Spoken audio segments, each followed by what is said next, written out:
Nous pensons à vous, Tatiana. Nous pensons toutes. Ce lundi après-midi, c'est à la fois la maire de Saint-Jouan-les-Guéret qui a pris la parole, mais aussi l'employeur de Tatiana, puisque la mère de famille de 36 ans, victime ce week-end de féminicide, était agent municipal depuis avril. Mardi soir, j'étais avec elle parce qu'il y avait une porte de la cantine qu'elle n'arrivait pas à fermer. Donc elle m'a appelée, je suis allée et on a blagué en se disant que finalement on arrivait quand même toujours à se sortir des problèmes. Donc c'est juste ça.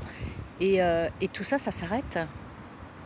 Voilà, en un claquement de doigts. Enfin, plus que ça.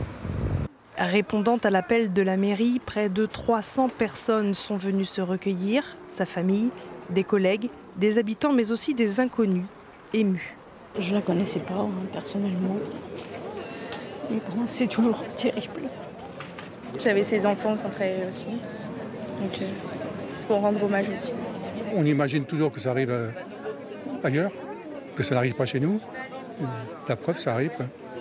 Dans la nuit de vendredi à samedi, Tatiana a perdu la vie ici, au pied de son domicile, sous le regard de 2 de ses 3 enfants.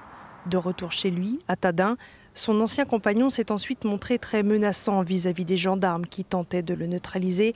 L'un d'eux l'a touché mortellement.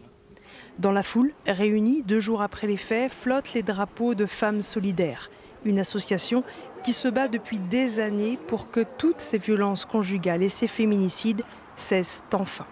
On ne fera changer les mentalités que par l'éducation des plus jeunes. Leur apprendre aussi à parler, à exprimer ce qu'ils ressentent.